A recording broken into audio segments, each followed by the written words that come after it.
ശശി തരൂർ വലിയ തരത്തിലുള്ള ഒരു പ്രതിസന്ധിയാണ് കോൺഗ്രസ് എന്ന് പറയുന്ന രാഷ്ട്രീയ പ്രസ്ഥാനത്തിന്റെ അകത്ത് കുറെ നാളുകളായിട്ട് അനുഭവിച്ചുകൊണ്ടിരിക്കുന്നത്. 4 വട്ടം തിരുവനന്തപുരത്ത് നിന്ന് MP ആയി വിജയിച്ചു വന്ന അദ്ദേഹത്തെ സംബന്ധിച്ച് കോൺഗ്രസ് എന്ന് പറയുന്ന രാഷ്ട്രീയ പ്രസ്ഥാനത്തിൽ നിലനിൽക്കാനുള്ള ഒരു സാഹചര്യങ്ങൾ അവിടെ ഇല്ല എന്ന് പറയുമ്പോൾ ഒരു അത്ഭുതകരമായിട്ടുള്ള കാര്യമായിട്ട് തന്നെ നമ്മൾക്കതിനെ മനസ്സിലാക്കും. കാരണം അത്രത്തോളം വലിയ രീതിയിൽ ജനങ്ങളുടെ ഇടയിൽ സ്വീകാര്യനായിട്ടുള്ള വ്യക്തി തന്നെയാണ്.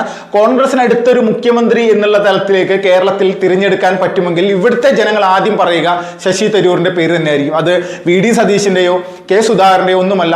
ശശി തരൂരിന് കൃത്യമായിട്ടുള്ള ഒരു ജനങ്ങളിടയിൽ ഒരു ഇമേജ് ഉണ്ടെന്നുള്ളതിൽ തർക്കമില്ല. അതിന്റെ പേരിൽ തന്നെയാണ് രാജീവ് ചന്ദ്രശേഖരനെ പോലെയുള്ള ഒരു പ്രധാനപ്പെട്ട BJP സ്ഥാനാർത്ഥിയെ പോലും അദ്ദേഹം പരാജയപ്പെടുത്തി ഒരു 15,000 വോട്ടുകൾക്കാണെങ്കിൽ അദ്ദേഹത്തിന് വിജയിക്കാനായിട്ട് സാധിച്ചത്.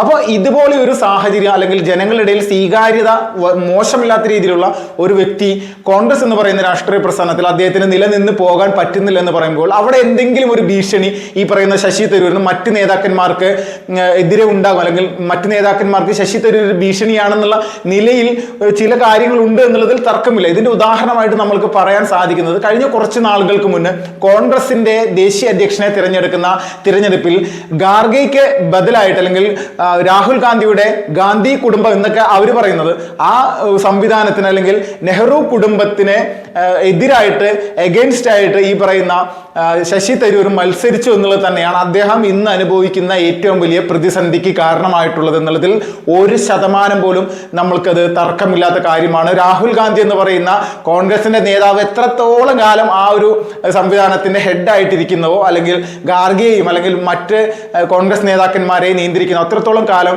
ആ രാഷ്ട്രീയ പ്രസ്ഥാനത്തിന് ഒരു തരത്തിലുമുള്ള ഗതിയും ഉണ്ടാകില്ല എന്നുള്ളത് തന്നെയാണ് നിലവിലെ അടിസ്ഥാനത്തിൽ നമ്മൾക്ക് എല്ലാവർക്കും മനസ്സിലാക്കാൻ സാധിക്കുന്നത്. കഴിഞ്ഞ പാർലമെന്റ് ഇലക്ഷനുമായി ബന്ധപ്പെട്ടുകൊണ്ട് നോക്കിക്കഴിഞ്ഞാൽ BJP 240 സീറ്റുകളിലേക്ക് താഴ്ന്നു പോയത് ഇന്ത്യ സഖ്യത്തിന്റെയും രാഹുൽ ഗാന്ധിയുടെയും വലിയ രീതിയിലുള്ള ഒരു വിജയമാണെന്നുള്ള രീതിയിലേക്ക് പറയുന്ന ഒരു സാഹചര്യമാണുള്ളത്.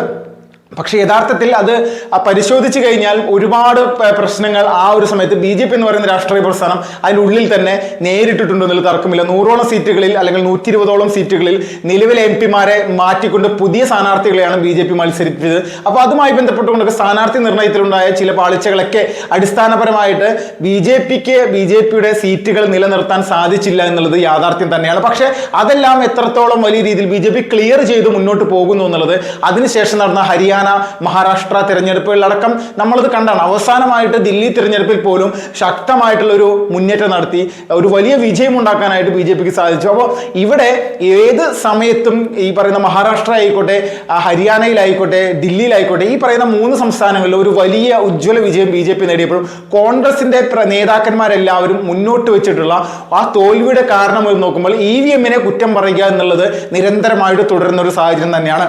ഇതിനെതിരെ ശശി തരൂർ കൃത്യമായിട്ട് ഈ പറയുന്ന കോൺഗ്രസിന്റെ നേതാക്കന്മാരെ രാഹുൽ ഗാന്ധി അടക്കം നേരിട്ട് പറഞ്ഞിട്ടുണ്ട്. ഒരു കാരണവശാലും നമ്മൾ ഈ EVM-നെ കുറ്റം പറയുന്ന ഈ ഒരു സ്വഭാവം പരാജയപ്പെടുമ്പോൾ അത് മാറ്റണം.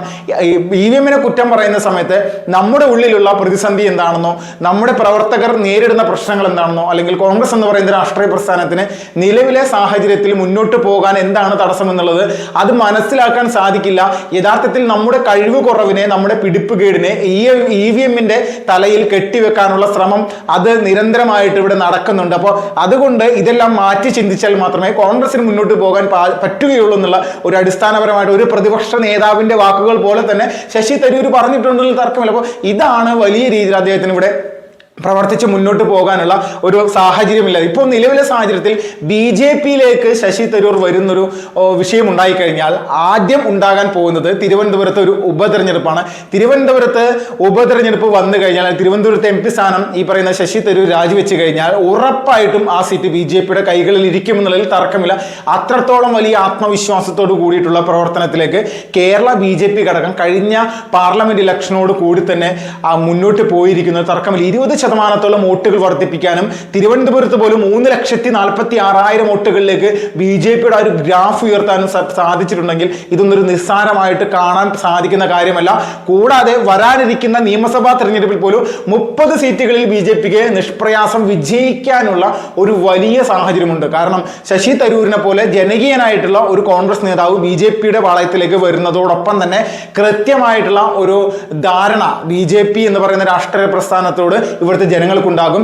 അത് ശശി തരൂരിന്റെ പ്രവർത്തനത്തോട് കൂടിച്ചേർന്നുകൊണ്ട് മാത്രമല്ല, BJP കഴിഞ്ഞ കുറെ നാളുകളായിട്ട് പ്രവർത്തിച്ചു പോരുന്ന ഒരു നിലപാടുകൾ വെച്ച് നോക്കുമ്പോൾ കോൺഗ്രസിനെ വലിയ രീതിയിൽ ബാധിക്കുന്ന തരത്തിലേക്കുള്ള ഒരു ശക്തമായിട്ടുള്ള ഒരു കൃത്യമായിട്ടുള്ള ഒരു ആസൂത്രണം ചെയ്തുകൊണ്ടുള്ള ഒരു മുന്നോട്ട് പോക്കാണ്. അപ്പൊ അത് തിരുവനന്തപുരത്ത് ശശി തരൂർ ഇപ്പോഴത്തെ സാഹചര്യത്തിൽ കോൺഗ്രസ് പാളയം വിട്ട് BJPയിലേക്ക് അദ്ദേഹം പറയുന്ന രീതിയിൽ പറയാതെ പറഞ്ഞു വെച്ചു, തനിക്ക് ഇത് തന്നെയല്ല മറ്റു മാർഗങ്ങളുണ്ട്, കോൺഗ്രസിൽ നിന്നില്ലെങ്കിലും തനിക്ക് മറ്റു മാർഗങ്ങളുണ്ട് എന്നുള്ള രീതിയിലേക്കുള്ള ഒരു പ്രസ്താവന നടത്തിയപ്പോൾ തന്നെ ഇത് വ്യക്തമാണ്, ഇത് ബോധ്യമാണ്. അപ്പോൾ ഒരു തരത്തിലും കോൺഗ്രസ് എന്ന് പറയുന്ന രാഷ്ട്രീയ പ്രസ്ഥാനത്ത് ഇനി ഇന്ത്യ മഹാരാജ്യത്ത് രക്ഷപ്പെട്ടു പോകാനുള്ള ഒരു സാഹചര്യമില്ല.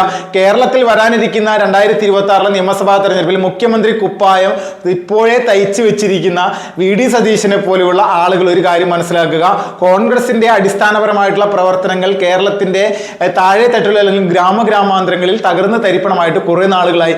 ഇതൊന്ന് പുനഃസ്ഥാപിക്കാൻ പോലും സാധിക്കാത്ത നിങ്ങൾക്ക് എന്ത് അധികാരത്തിലെത്തും എന്നുള്ള ഒരു കാഴ്ചപ്പാടാണല്ലോ. അപ്പോൾ ഒരു സംശയം വേണ്ട, വലിയ രീതിയിൽ തന്നെ ഒരു അടുത്തൊരു പരാജയത്തിൽ കോൺഗ്രസ് പോകാനുള്ള എല്ലാവിധ സാഹചര്യങ്ങളും ഉണ്ട്. CPM-നെ സംബന്ധിച്ച് കോൺഗ്രസ് എന്ന് പറയുന്ന രാഷ്ട്രീയ പ്രസ്ഥാനത്തിന്റെ ഇത്രയും വലിയ ദുർബലത അവർക്കതൊരു വലിയ ആശ്വാസമാണ്. അവർക്ക് മുന്നോട്ട് പോകുന്നതിൽ പ്രത്യേകിച്ച് പ്രശ്നങ്ങളൊന്നുമില്ല.